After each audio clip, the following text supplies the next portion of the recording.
Itu dia Pondok Cabang 4. Dapat kita berhitung pada malam ini kita bertemu dengan Tuan Guru Bapak Haji Bukhari yang beserta warga-warga pondok untuk kita mencari keseluruhan antara kita dan juga menikmati cuaca makan malam yang Bapak masak dengan tangan Bapak sendiri. Alhamdulillah. Ulama-ulama guru-guru pondok yang sangat-sangat berjasa untuk kami sama-sama ambil manfaat daripada ziarah ini, seperti nasihat, ijazah amalan, dan yang paling kami harap iaitu doa daripada Tuan Guru agar memberikan usaha yang terlalu dan berkati dan memudahkan segala urusan kami, insyaAllah. Kampung Ceri di Ruang ni, cabang 4 ni, sekarang Bapak lebih kurang berusia hampir 60 tahun. Bapak mula belajar di Pondok Ceri tu, di Pondok Lama. Nama Tok Guru Bapak Haji Abdul Wahab ataupun panggil Bapak Haji Ceri. Alam berkenaan juga. Bapak je meninggal beberapa tahun lepas, usia yang lanjut 1 tahun lebih kurang. Dan lepas tu Bapak satu di Pondok Dana. Sinilah Bapak menerima didikan yang sepenuhnya daripada para ulama yang mengajar di Dana seperti Bapak Sindana dan kepala-kepala terakhir lain yang zaman ada Bapak Hajilah. Dan kemudian Bapak juga turut berulang-alik belajar dengan Ayah Subuh Aceh, ulama besar yang juga mengajar di kampung Bola Aceh. Kuliah asal kuliah Bukhari. Karena sampai saya terusnya kuliah Bukhari. Kuliah Bukhari, kuliah asal. Oh, masya Allah, lebih orang main sekolah. Sekolah, ada yang di sekolah pasal itu, ada untuk mulut pasal bola. Jadi meski manusia masya Allah diisi dia kalau kata kalau itu percaya semua pasal ini ada dia waktu ada oh ada kelebihan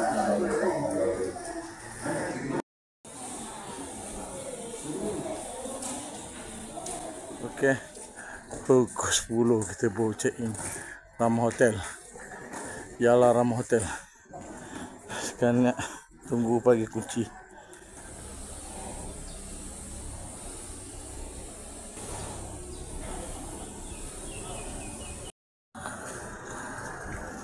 Okey, selamat pagi. Jom.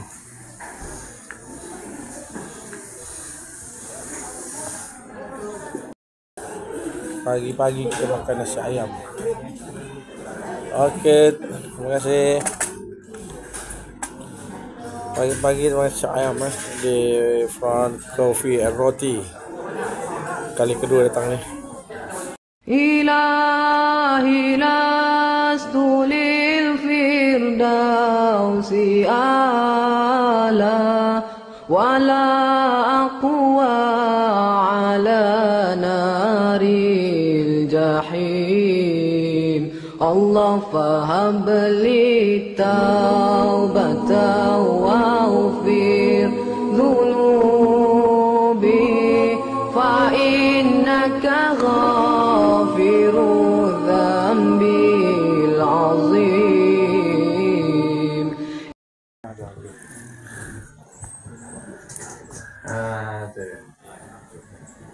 Syukurlah kita ni dah jadi gitulah kita ni hendak jadi nak tujuan sekali maksudnya akhirat dan apa maksudnya akhirat lah sangat-sangat dan ni apa hendak juga untuk tapi kita sendiri dunia ni itu awak tangguh awak tangguh awak jadi untuk boleh cari ukal akhirat.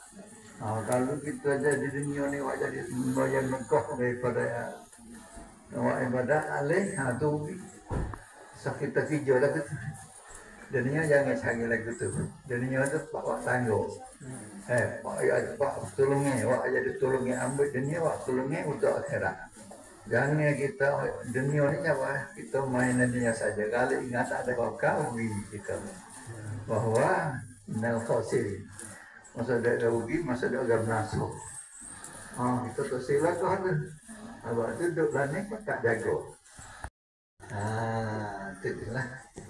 Panis ni pada amal lah kita apa kena duk buat kan ni itulah zero pegawai selain ni bagi kita puasa ni zero nampak amalnya kelebihan bagi kita orang zero ni semua ada bedanya tak ada lain dia tak bukan mana kan banyak umur dia Singapura dan ni tak ada secara umur punya ni nampak kita zero sebab tambah umur kita tak ada lain umur ni ajaran tapi banyak umur ni dua macam memang banyak umur tu banyak umur pandai ayo umur kita tapi banyak support ke lama support ke banyak juga kita mati 30 atau 20 tapi kita kena cara buat amal kita mati 60 juga setelah pun yang lakon baru di dalam sebenarnya ke sebagai berdoa amal itu Tak zakat. Bahmanya kan istighfar 3 kali. Baca la ilaha illallah 10 kali. Baca lepas nuri lepas subuh Allahumma ajibna dan 3 kali. Nama baca Fatihah tu. Tu mana baca mana ulah sah kali dah. Pak Menawi kutik. Menawi gaya ada sampai kali. Bahasanya kutik kita wirik-wirik doa-doa anda dan kita alkah anda dan surat boleh ngomong kan dengan kita alkah jadi orang boleh apa oleh suara oleh sakit baca oleh sakit apa tak kalau demo tengok itu kita dulu Pak Ngaji ada dia kalau bisa dengan kita dia sama Romli agar walau rumah dan lalu itu malah kok ijazah daripada ngaji pada dia jadi ijazah pada dia batu apa pun ijazah pada semua ni yang terpenting tak boleh beramal untuk ijazah beramal zikir-zikir dan kita azkar semua modul dia berdoa sikit Allah bismillahirrahmanirrahim alhamdulillahirrahmanirrahim wassalatu wassalamu ala asrafil anbiya wal mursalin wa ala alihi wa sahbihi ajma'in. Waalaikumsalam. Baba Ismail. Wabihi nasta'in wa la hawla wa la quwwata illa billahil aliyyil azim. Dan lagi sekali tak ada silaturahmi kalau tak sekitar lah nak balas saya kalau banyak lah silaturahmi ni maka kita rasa muncullah banyak kali dah daripada syah-syah yang atas saya pada sana mari pada sini saya mari maka kita ni jadi pondok sini ni pondok yang lama lah bukan pondok yang kalau sebab umur di dalam lapis tertutup masa dia buka tu saya lelaki lelaki mana kata pondok ni dia buka pada masa 2521 pas sekarang ni kaparan 2500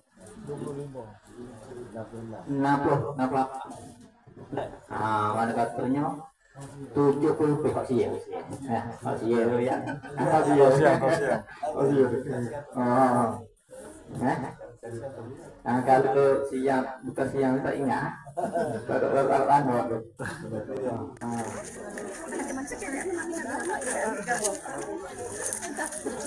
ليس لها من دون الله كاشفة ليس لها من دون الله كاشفة ليس لها من دون الله كاشفة.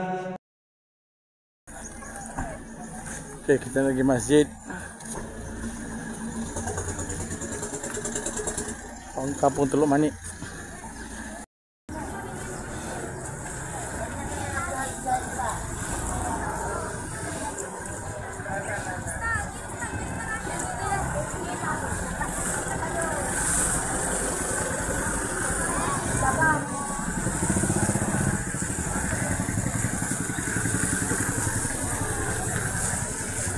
Okay, ni pula ada jual souvenir. Anan apa ni souvenir? Barang-barang kenangan ke? Barang kenangan.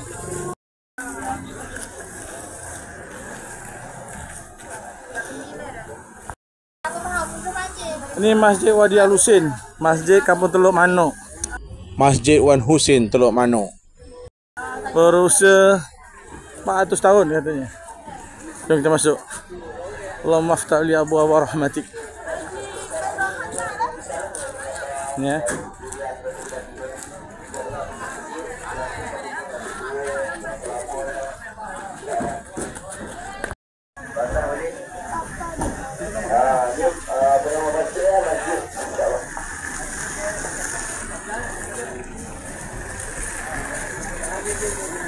Ataupun dengan sebagai nama Masjid Teluk Manuk. Dia dibina sekitar tahun 1630-an, 1630, menjadikan dia sebuah masjid yang tertua berusulkan kayu dalam bumi Hotel Darussalam. Kalau betul masjid yang berbatu yang paling tua, masjid isi, bukan tani tu, yang masjid yang batu merah tu kan, itu masjid yang tertua. Daripada segi kayu pun dia tua, daripada segi batu pun dia tertua, daripada segi kategori masjid pun dia lah paling tua. Tapi kalau masjid yang kayu, paling tua ini. Ya, dia diceritakan oleh orang kampung, asalnya belum bina ni, ada seorang perempuan wanita solehah yang lari daripada diburu oleh siang membawa Al-Quranul Karim, dan akhirnya dia duduk di sini untuk berselindung dan meninggal di sini lah. Dan sebabkan rasa itu dan dia punya kesungguhan dan jaga Quran tu, dia orang bina masjid ni untuk memperingati beliau. Dia memperingati usaha dia untuk setamatkan Quran, untuk dia diburu. Pengasas masjid ni nama dia Syekh Wan Husin Asnawi. Syekh Wan Husin ni siapa? Syekh Wan Husin ni ialah bapa saudara kepada Sunan Gunung Jati, Wali Songo. Jauh rumput kita ni. Macam mana Pak Wali Songo tu di Jakarta tu, bapa saudara di sini.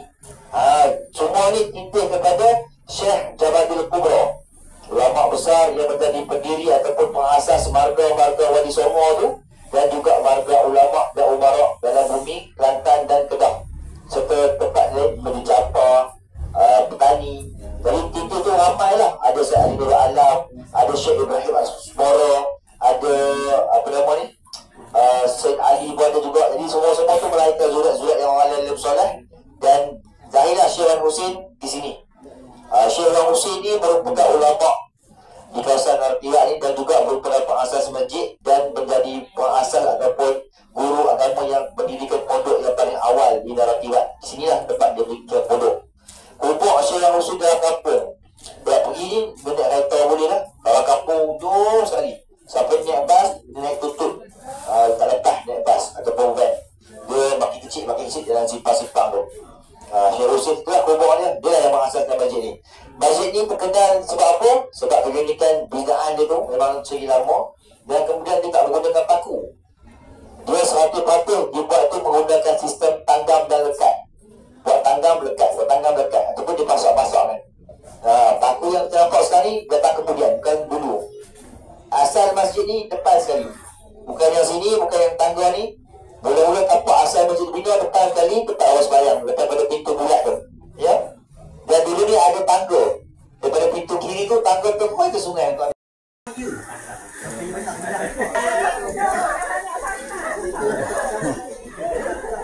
Okay. Ni kawasan dalam masjid ni.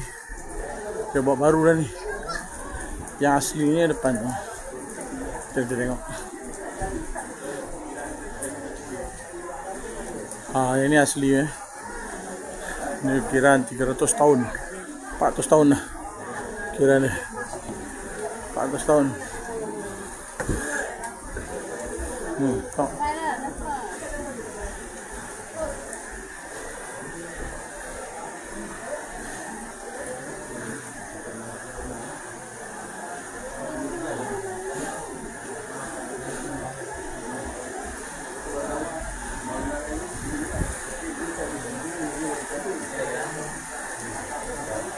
Ni betul lama ni. Mimbar. Ni tempat azan. Alat tempat azan. Dulu tak ada speaker. Bilal kan naik atas tu untuk laungan azan. Sekarang dah tak boleh naik lah. Naik atas ni, lepas tu naik atas sana. Tu tempat tu, tempat laungan azan. Okay.